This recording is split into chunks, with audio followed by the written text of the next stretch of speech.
ये स्टेनोग्राफर से है गाइस, एसएससी स्टेनोग्राफर से ये सेट है आपका सेट 2005 से है, इससे ये सेट नंबर 2005 से गाइस। तो यहाँ पे PQRS को मैंने आपको एक अंदाज में करना सिखाया, आप उसी अंदाज में मेरे साथ PQRS को सोल्व करना सीखिए गाइस। अगर आपने ये अंदाज सीख लिया तो मैं वादा करता हूँ आपसे गाइस कि आप कभी भी PQRS छोड़ के नहीं आएंगे। और साथ ही साथ अगर गाइस ग्रामेटिकली आपके PQRS आ जाते हैं तो यहाँ पे आपके मार्क्स भी पूरे आएंगे, ये भी मेरी तरफ से ध्यान रखें, क्योंकि ये एक तरीका है सोल्व करने का। अगर आप इस तरीक़े को फॉलो कर गए तो आप अच्छे नंबर लेंगे और सिलेक्शन भी अच्छे नंबर से आएगा। स्टेनोग्राफर के अंदर अभी तो 5 मार्क्स के स्टेनोग्राफर PQRS आते हैं, पहले ये 10 मार्क्स के आया करते थे, अभी फिलहाल ये 5 मार्क्स के रह गए। चलिए गैस कोई बात नहीं, शुरू करते हैं। PQRS कह रहा है कि the secret of dash, the secret of dash. अब मैंने आपको बताया हुआ है कि ऑफ के बाद हमेशा अगर कभी भी नाउन आएगा, पहले बात नाउन ही आएगा, और अगर आएगा तो भी प्लूरल आएगा, अगर प्लूरल बन सकता है तो। ये आपको खूब अच्छे से पता है। The secret of dash, of के बाद आने वाला नाउन हमेशा प्लूरल ही होगा, ये आपको खूब अच्छे से पता है।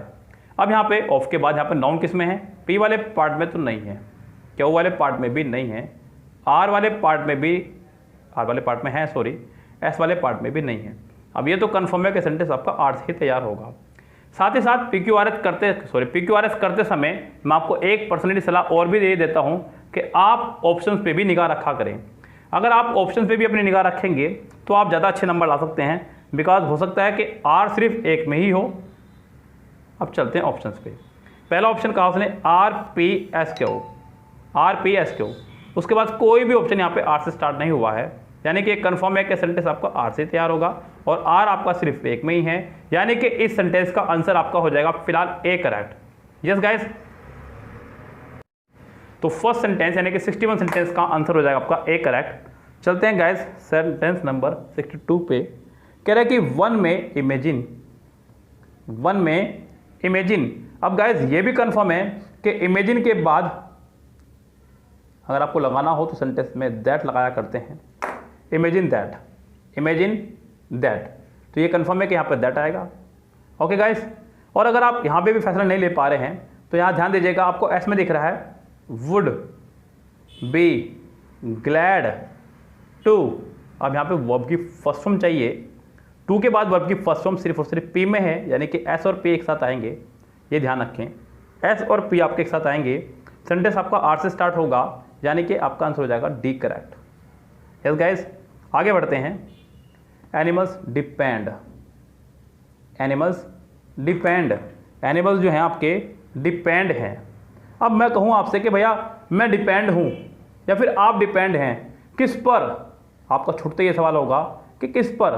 तो गाइज पर यानी कि ओन, याद रखना कि डिपेंड के साथ हमेशा ओन या अपॉन का आना कंपलसरी है। अब आप वो पार्ट ढूंढिएगा जिस पार्ट में आपको ओन दिया हुआ हो। अब यहाँ पे ओन की अगर मैं बात करूँ तो दिया गया है क्यों में, किस में दिया गया है? क्यों में। The animals depend largely own, यानी कि क्यों वाले पार्ट में आपको ओन दिया गया है, और क्यों आपका सिर्फ एक ही सेंटेंस में है, यानी कि आपका आंसर हो जाएगा QPRS आपका हो जाएगा करेक्ट आंसर। चलिए आगे बढ़ते हैं। कह रहा है कि एशिया की पॉपुलेशन सेंटेंस में अभी तक वर्ब नहीं आया है, आपको वर्ब ढूंढना है। हालांकि वर्ब हमें क्यों में दिखाई दे रही है, लेकिन गाइस यहाँ एक समस्या और भी है। यहाँ समस्या है रिलेटिव प्रोनाउन की। किसकी? रिलेटिव प्रोनाउन की, जो कि है आपका विच। मैंने आपको बताया है कि जब भी सेंटेंस में आपको रिलेटिव प्रोनाउन दिख जाए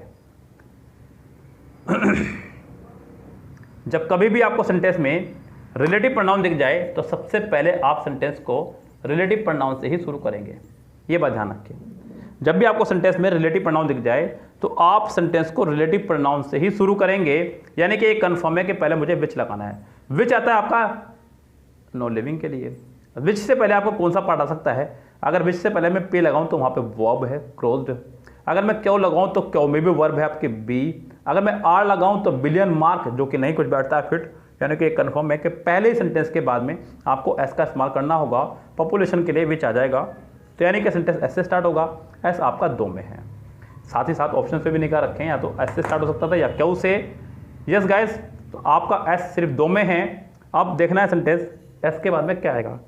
साथ ही साथ ध्यान रखें गाइस, यहाँ पे एक चीज़ और मैं बता दूँ आपको कि एस जो है आपका विच हैज़ के बाद अब आपको यहाँ पे या तो थर्ड फॉर्म चाहिए वर्ब की, क्या चाहिए आपको, वर्ब की थर्ड फॉर्म या फिर कोई एडजेक्टिव। थर्ड फॉर्म की अगर मैं बात करूँ तो एस के बाद सिर्फ और सिर्फ पी में थर्ड फॉर्म दी गई है, तो ये तो कंफर्म हो गया, आपकी बल्ले बल्ले हो गई गाइस। यहाँ पे आपको आंसर मिल चुका है, इसका आंसर हो जाएगा आपका पहला ही correct. I was happy that I had dash, मैं खुश हूँ कि मैं डैश कर गया। अब गाइस यहाँ पे फिर से सेंटेंस में हैड पे खत्म हुआ है, हैड के बाद वर्ब की थर्ड फॉर्म आया करती है जो कि सिर्फ और सिर्फ क्यू में है, लेकिन मुसीबत ये है कि क्यू 2 में है, लेकिन फिर भी कोई बात नहीं गाइस, आप कम से कम 50-50 पर पहुंच चुके हैं। अगर आपको सेंटेंस में से 2 ऑप्शन निकाल दे जाए, सिर्फ 2 में से चूज करना हो तो थोड़ा सा ईजी हो जाता है। I was happy that I had qualified the written test, मैं बहुत खुश हूँ कि मैं क्वालिफाई कर चुका हूँ written test and the preliminary interview, जो इसके बाद इंटरव्यू होना है as and was going to appear. अब यानी कि सेंटेंस आपका हो जाएगा बी करेक्ट, तो 65 का आंसर हो जाएगा B correct. The Russian wanted dash. अब आगे देखते हैं क्या आएगा, क्योंकि सेंटेंस में अभी तक सब्जेक्ट और वर्ब का इस्तेमाल हुआ है। The Russian wanted because there teachers. यहाँ पे अगर मैं बात करूँ पे की, तो सेंटेंस टीचर्स पे खत्म हुआ है, तो यहाँ पे टीचर्स को वर्ब भी तो चाहिए, तो वर्ब पी के बाद आपका आएगा आर कन्फर्म, ये बिल्कुल करेक्ट है। यानी कि पी और आर इकट्ठा आएंगे क्योंकि वो वर्ब आपका आर में ही है, तो पी आर कितनों में इकट्ठा है, आपका पहले में है और किसी में नहीं है, बस पहला ही हो जाएगा इसका आंसर करेक्ट। सो जरूर नहीं है गाइस पहला ही सेंटेंस आपको ढूंढना हो तो ही आप सेंटेंस का आंसर निकाल पाएंगे। आप सेंटेंस में कहीं से भी फॉर्मेशन बना दीजिएगा, बस करेक्ट फॉर्मेशन आपकी बन जाए किसी भी तरह से। बहुत सारे रूल मैं आपको बता चुका हूँ, उन रूल्स को यही इस्तेमाल करना शुरू कीजिएगा। द ग्रेटेस्ट डिफेक्ट, बहुत बड़ी जो कमी है किसमें, आप यही तो पूछेंगे सबसे पहले। The greatest defect of our civilisation, हमारी सभ्यता की, तो यहाँ पे सेंटेंस आपका शुरू होगा आर से करेक्ट। द ग्रेटेस्ट डिफेक्ट, यानी कि अभी तक मैं बात करूँ अगर the greatest defect of our civilisation. अब आपको पता है गाइस प्रीपोजिशन के बाद वाले कुछ नहीं मानते, यानी कि अभी तक इसके लिए वर्ब नहीं आया है। इसके लिए अगर मैं वर्ब की बात करूँ तो वो पी में है। The greatest defect of our civilisation is that, यानी कि आपका सेंटेंस बनेगा आर पी से, जो कि आपका डी में है, यानी कि 67 का आंसर हो जाएगा आपका डी करेक्ट। आइंस्टीन ने कहा था। तो गाइस यहाँ पे अब ये तो कंफर्म है कि सैड के बाद दैट आना चाहिए। सैड के बाद आपका क्या आना चाहिए गाइस, यहाँ पे दैट आना चाहिए, जो कि कंफर्म है। अब सैड के बाद दैट आपका कितनों में, ये देखिए ध्यान से। अब ये तो सेंटेंस में नहीं है, हो सकता है आर में हो, एस वाले में दैट है, यानी कि कंफर्म है कि सेंटेंस आपका एस से बनेगा, यानी कि आपका आंसर है तो बी या फिर डी होगा। Einstein said that there were only 12 people. अब आपको और भी चीज़ देखनी है यहाँ पे, जो मुझे दिख रहा है वो दिख रहा है मुझे हु। क्या दिख रहा है मुझे यहाँ पे, हु आता है सिर्फ पर्सन्स के लिए। मुझे आर से पहले कोई ऐसा हिस्सा रखना है जिसके पास आखिरी में नाउन हो, वही व्यक्तिवाचक, जो कि पी में नहीं है क्योंकि पी के आखिर में रिटन है, क्यू में नहीं है क्यू के आखिर में रिलेटिवली है। अब आपका सिर्फ एस में ही बचता है वो पीपल। तो ये कंफर्म हुआ मुझे साथ साथ कि सेंटेंस तो एस से स्टार्ट होगा, लेकिन एस के बाद आपका तुरंत आएगा यहाँ पे आर, क्योंकि वहाँ पे हु आया है। हु से पहले कोई व्यक्ति आया करता है जो कि एस के आखिरी में है, पीपल। तो गाइज यहाँ पे आपका सेंटेंस का आंसर हो जाएगा D correct. The term desert, जो टर्म है आपका डेजर्ट, अब यहाँ पे ये टर्म किस लिए यूज़ की जाती है बताना आपको।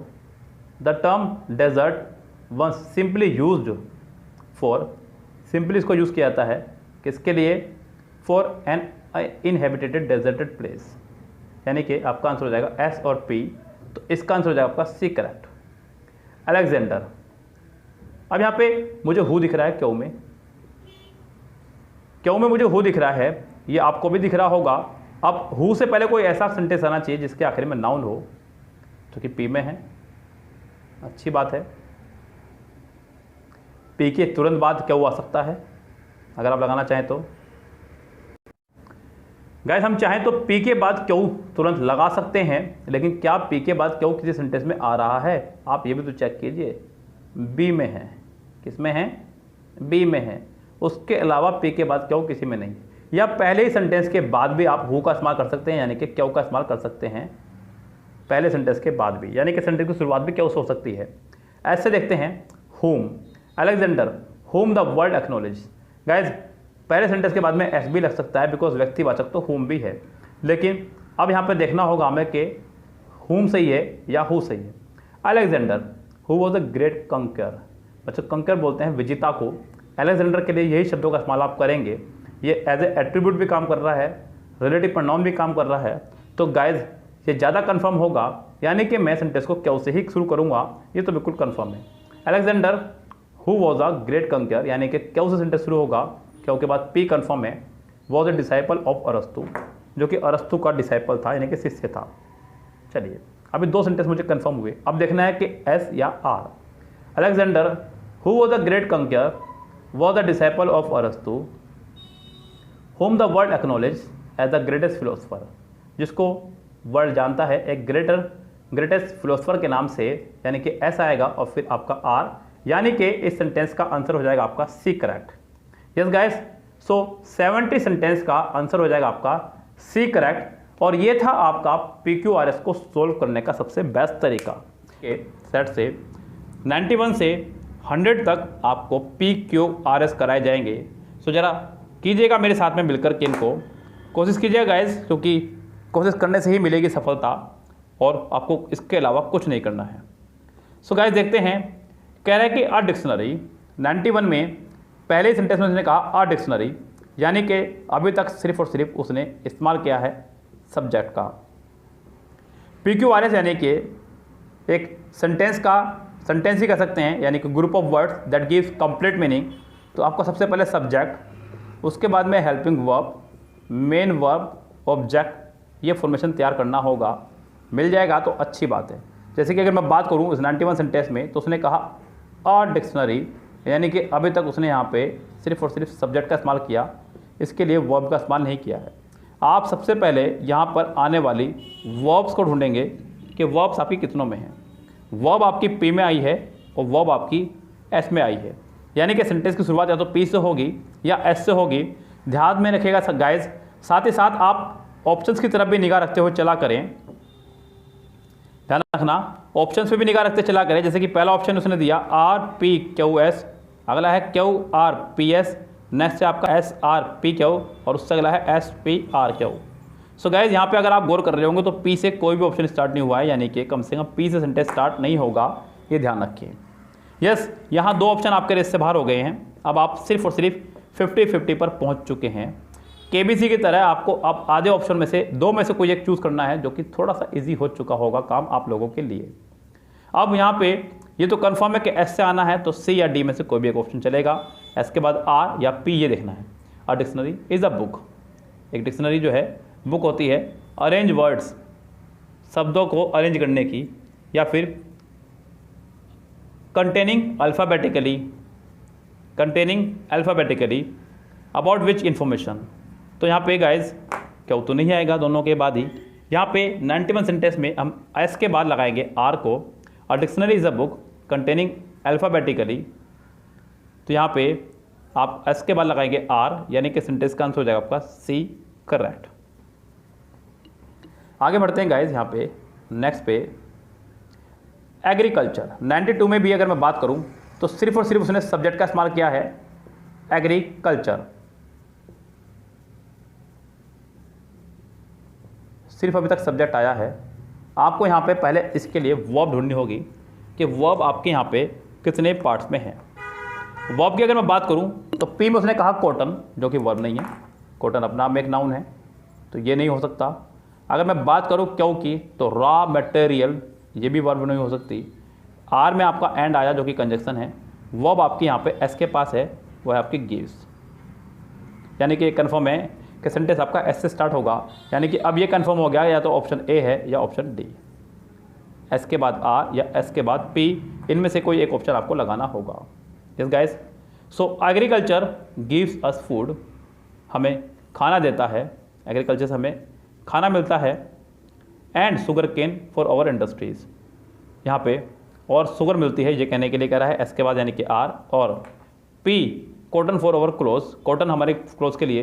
देखिए गाइज, यहाँ पे अगर मैं बात करूँ सेंटेंस के स्ट्रक्चर की, तो ये सब चीज़ें बात की हैं। पहले आपका आएगा एग्रीकल्चर गिव्स अस फूड, हमें खाना देता है, शुगर केन देता है इंडस्ट्री के लिए, कॉटन देता है कपड़ों के लिए, raw material like jute and food for cattle, ये बात की बात है। तो यहाँ पे आपका एस के बाद आना चाहिए पी कन्फर्मेशन के साथ में, तो इसका आंसर हो जाएगा आपका D correct. Agriculture gives us food, cotton for our clothes and sugar cane for our industries, और उसके बाद की बात है, यानी कि आपका एस के बाद पी हो जाएगा।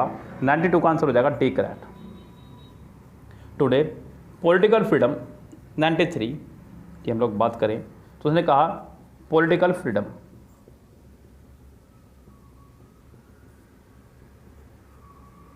पॉलिटिकल फ्रीडम का उसने इस्तेमाल किया है। अब आपको सेंटेंस में ढूंढनी होगी वर्ब, जो कि आपकी पी के पास नहीं है, क्यू के पास नहीं है, आर के पास है, एस के पास नहीं है, सेंटेंस आर से स्टार्ट होगा, आर आपका सिर्फ एक में ही है।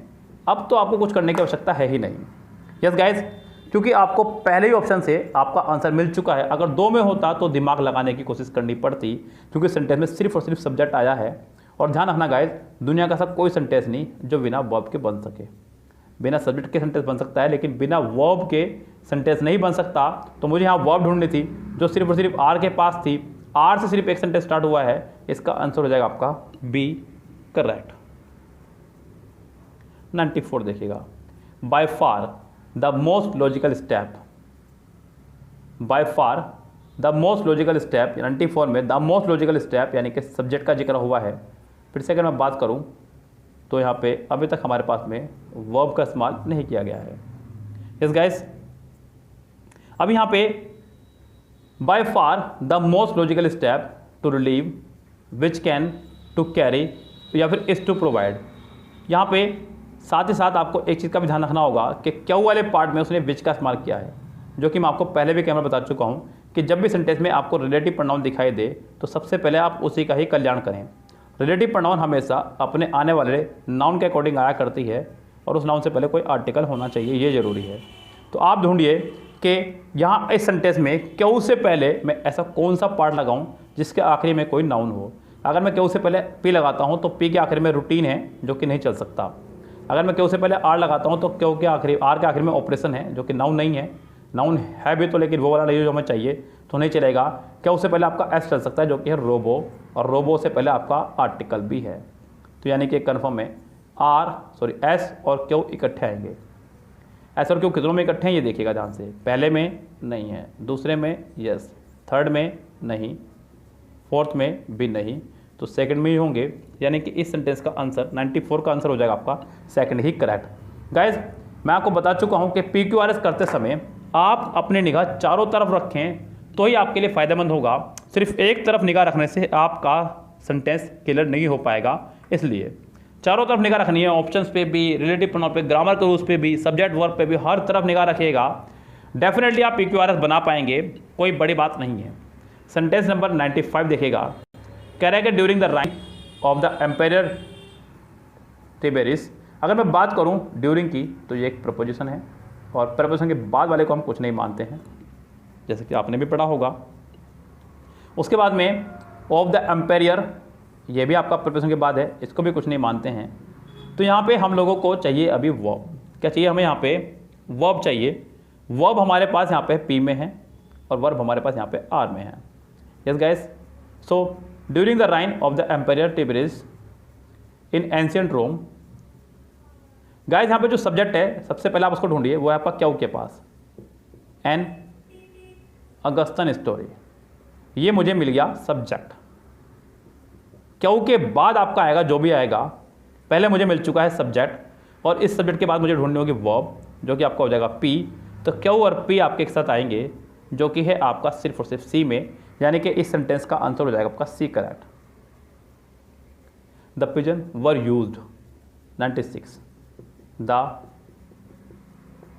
पिजन्स वर यूज्ड, पिजन का इस्तेमाल किया जाता था। चलिए बच्चों, द पिजन वर यूज्ड।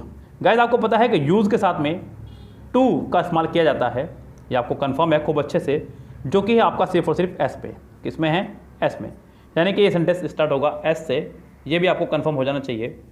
तो अभी देखते हैं कि एस से सेंटेंस शुरू होगा या नहीं होगा, क्योंकि ऑप्शंस भी यहाँ पे काफ़ी बड़ा रोल प्ले करेंगे, नहीं तो हम लोगों को कुछ और देखना होगा।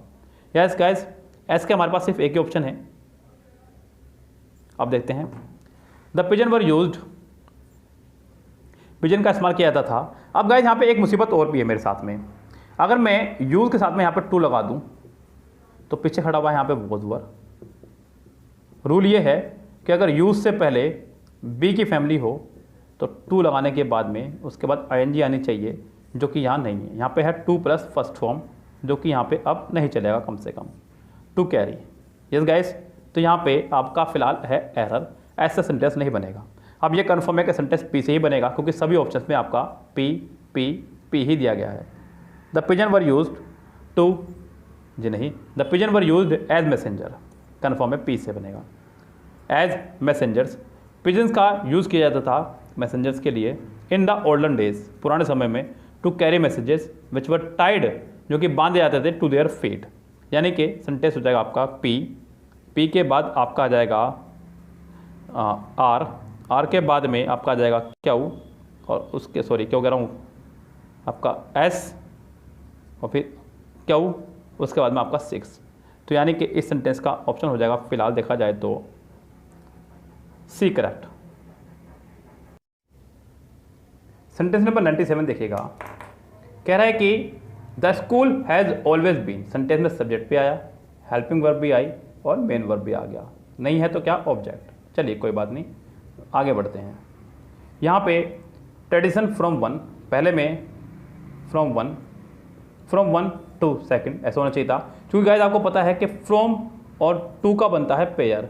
अब आप सबसे पहले यहाँ पे इसी से ही काम करो, जब हमें ऑप्शन मिल ही गया है तो फ्रॉम के बाद टू किस में आ रहा है, tradition from one the most important the best means of transportation one generation to the next, यानी कि ये बात कंफर्म है कि पी वाला आपका सबसे लास्ट में आएगा, बिकॉज 6 सेंटेंस से पहले आपका पी आना है, 6 सेंटेंस से पहले आपका पी आना है, तो यानी कि कंफर्म है कि पी आखिरी में आएगा, और पी आखिरी में 3 के है, बी के, सी के और डी के, Q S R P, R S Q P और क्यू आर एस पी, यानी कि कंफर्म है कि सेंटेंस ऐसा क्यू से शुरू होगा या आर से। The school has always been, tradition from one, ये तो आखिरी में आएगा। द मोस्ट इंपॉर्टेंट सेंटेंस क्यों से बनेगा, द मोस्ट इंपॉर्टेंट,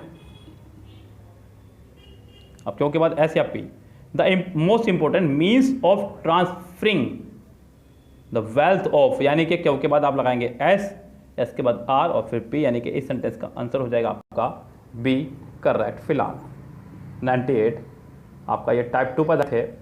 सेंटेंस का सीक्वेंस दिया गया, आपको मीनिंग बनाना है।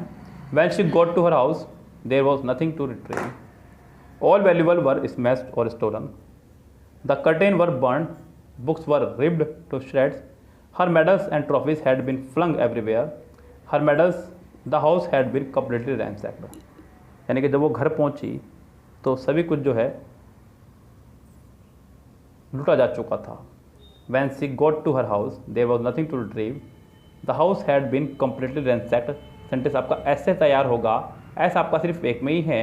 तो यहाँ गाइस इस तरह के सेंटेंसेस में, ये टाइप 2 पर आधारित सेंटेंसेस हैं, यहाँ आपको एक फ़ायदे की बात ये मिलती है कि आपने अगर एक सेंटेंस भी ढूंढ लिया और ऑप्शन देखा तो आपने देखा ऑप्शन सारे अलग अलग स्टार्ट हो रहे हैं, कोई पी से, कोई क्यू से, कोई आर से, कोई एस से। अगर आपको पहला सेंटेंस मिल गया तो आपका समझो आंसर आ गया। यहाँ पे ये फ़ायदा है, पहले वाले में ग्रामर थी तो थोड़ा फ़ायदा था, यहाँ पे ये फ़ायदा है कि आप सेंटेंस का पहला आंसर ढूंढ लीजिए। जैसे कि मुझे पता चला कि पहला आंसर आज से स्टार्ट होगा और ऐसा आपका सिर्फ एक में ही है, तो इसका आंसर हो गया सी करेक्ट, तो मेरी टेंशन खत्म। The students came late to the school, student late आए स्कूल में, he went home weeping, the watchman did not allow him inside the school, the boy was waiting outside for some time, he then decided to go home. तो student late आए school में, watchman ने मना कर दिया अंदर घुसने से, लड़कों ने कुछ देर इंतजार करा, फिर उसने डिसाइड करा और फिर वो घर चला गया। बस KORS थी, यानी कि सी आंसर हो जाएगा correct. Oliver dozed off again and it had been bright day for hours when Oliver open his eyes. यानी कि डोज का मतलब होता है गाइस जहाँ पे ऊँघना, नींद आना, झपकी आना, फिर से सो गया और ये ब्राइट डे था जब उसकी आँख खुली। He belong to the world again. In 3 days time, he was able to sit in an easy chair. He felt cheerful and happy. The crisis of the disease was safely passed. Sentence आपका बनेगा R से। He felt cheerful and happy. यानी कि जब वो उठा तो उसने पाया कि आज का दिन बड़ा ब्राइट है, तो बहुत ही ज़्यादा उसने अपने आप को चेयरफुल और हैप्पी महसूस किया। तो R से बनेगा, R आपका सिर्फ एक में ही है, B में बस अब आपको यहाँ पे इस सेंटेंस में दिमाग लगाने की आवश्यकता नहीं है। तो गाइस टाइप 2 वाले सेंटेंसेस में यहाँ पर ये फ़ायदे की बात है कि आप अगर सेंटेंस का पहला आंसर ढूंढ लें, पहला सेंटेंस ढूंढ लें, तो आपके लिए काम आधे से ज़्यादा आसान हो जाता है। आपको बहुत ईजिली स्तर पे सेंटेंस मिल जाएगा जो आप ढूंढना चाह रहे हैं। साथ ही साथ ऑप्शन यहाँ पे बहुत बड़ा रोल प्ले करते हैं, क्योंकि ऑप्शन यहाँ पे आपके पास ऑलरेडी हैं जिनको आपको ढूंढना है। तो ऑप्शंस का अपना एक बहुत बड़ा रोल है, वो आपने किया। तो गाइज यहाँ पे PQRS के दोनों टाइप यहाँ पे आ गए। आपके लिए बहुत किस्मत की बात थी, आज दोनों तरह के PQRS आज आपको पहले ही सेट में मिल गए देखने को। मैंने आपको दोनों तरह के PQRS कराए और उम्मीद करता हूँ कि आपको खूब अच्छे से समझ में भी आए होंगे। इसी तरह की और वीडियोस पाने के लिए जो हमसे चैनल पर आज ही जुड़े हैं, चैनल को लाइक कर लीजिएगा, सब्सक्राइब कर दीजिएगा और वीडियो को शेयर किया करें। कम से कम अपने एक फ्रेंड को भी अगर आप शेयर करें और वो भी आगे इस तरह करता रहे, तो वो दिन दूर नहीं जब बहुत जल्दी हमारी वीडियोस ग्रोथ करने लगेंगी और हमारे अंदर हौसला आएगा, हम लोग आपके लिए और वीडियोस बनाएंगे। तो फिलहाल गाइस चलते हैं, लेते हैं आपसे विदा। Goodbye, have a nice day.